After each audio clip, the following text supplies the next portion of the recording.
We are the sexagenarian sages. And we are here to bust the myths about sex and aging. Blow them up.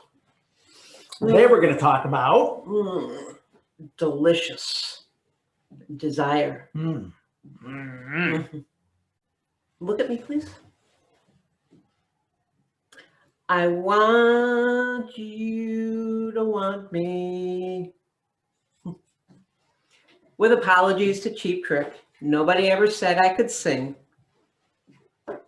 But it is something that I have experienced myself, and it's something that I hear a lot. Is people want to know that their partner desires them. We have, at the beginning of a relationship, what's called new relationship energy. And things seem so easy. Just flows, everybody, each of you want each other. It's all just happening. Doesn't need to have anything to make it happen, to develop. But then as you settle into a relationship, that energy tends to settle down. And actually part of it is you actually have certain chemicals running through your body during the early days of a relationship. And as those chemicals go back to normal levels, some of the attraction, I don't want to say the attraction dies. It wanes maybe a little bit. It wanes a little bit. Maybe gets a little stale. And then people start thinking, well, maybe we're not really compatible. What if it's not that you're not compatible, but maybe what you need is help understanding what turns your partner on? One of the things that we work with is an archetype, an erotic archetype. It's called the Blueprints. Yep.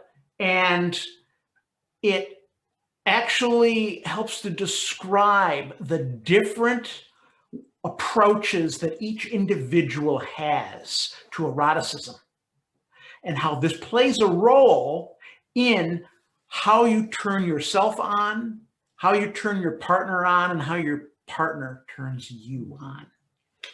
For example, I'm what's called a sensual.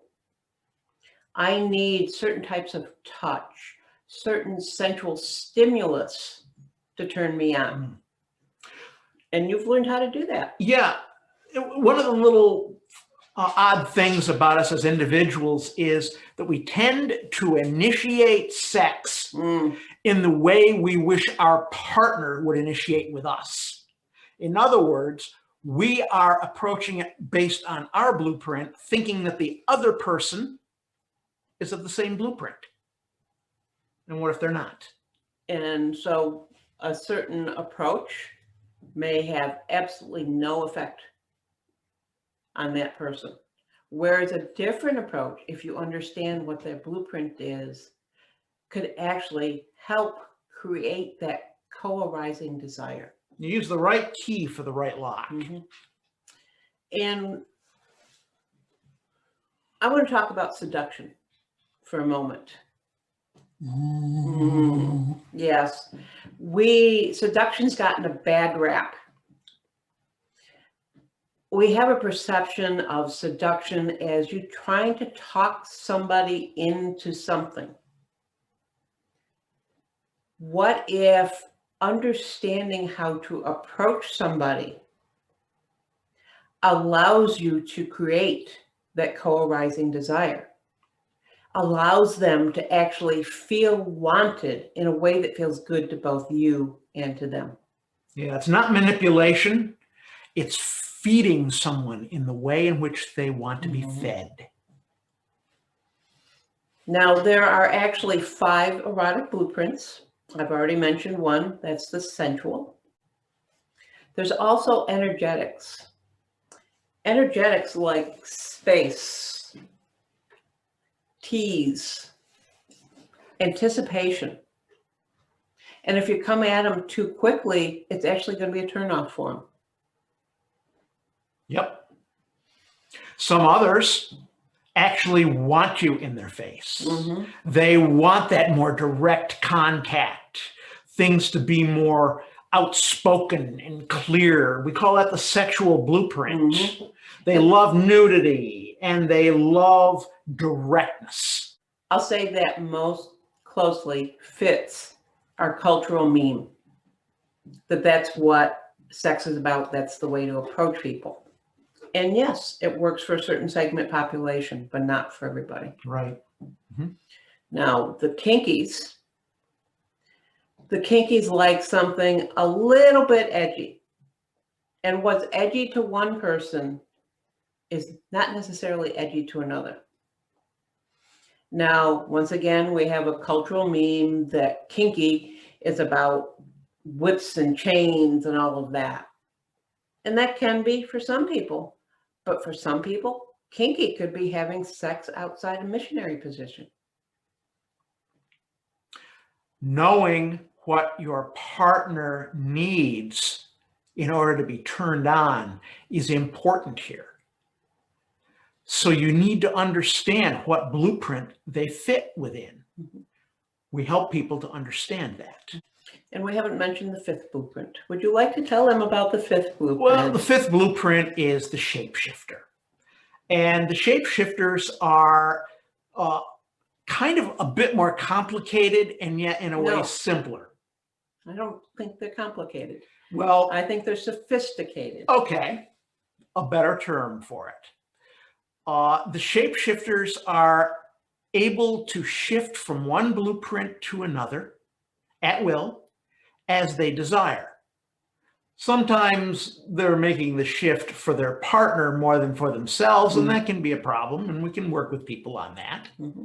But the shapeshifters are sophisticated and like lots of different type of turn-on. Mm-hmm. And I know somebody who's a shapeshifter. Well, okay, yes, I'm a shapeshifter. And I'm one that likes everything all the time. Mm-hmm. And through our work, I've learned to not only appreciate that, but to understand how much fun he is to play with. Yeah. You know, I could be looked at, or our relationship could have been looked at as being incompatible, mm-hmm. because I didn't understand that her sensual blueprint needed particular things to help to turn her on. Once I began to understand that, what to use for words and body language, how to approach her, it became so much easier to actually turn her on. And I had to understand it myself as well, because I spent over 20 years cheating myself out of the touch that I needed to get to turn down. And that was because I bought into this is what sex is supposed to be. Mm-hmm. And things have been so much more delicious since I've allowed myself to actually enjoy sex the way I enjoy it. So what's so good about understanding your partner's blueprint, understanding how to create desire? Now you can have a relationship that can be turned on, mm-hmm. can be ignited, can create desire, so that you can both find a way to satisfy your desires. We teach certain tools and techniques that help you work with your particular turn on and your partner's turn on to create that desire. Help you learn how to understand it and understand yourself, your partner as well. Mm-hmm. And I want to say that it's also important to understand that having that difference is actually part of the turn on. Yeah. Sometimes, I think of something that Esther Perel said in her book, Mating in Captivity. And she has said this on many of her podcasts and in some of the lectures that I've attended of hers. Eroticism thrives in the space between the self and the other. It's that place where air can get into the relationship to create the desire that you need, that you want, that you're looking for. And to create fire. And to create fire. Because fire does not survive without air. So don't go thinking you're incompatible. Mm-hmm. And if you want to learn more about the blueprints, if you want some help creating delicious desire in your relationship, get in touch with us. Subscribe to our channel so you don't miss any of our videos, and reach out to us through our website. Talk to us about how do you have delicious desire in your relationship. Thank you.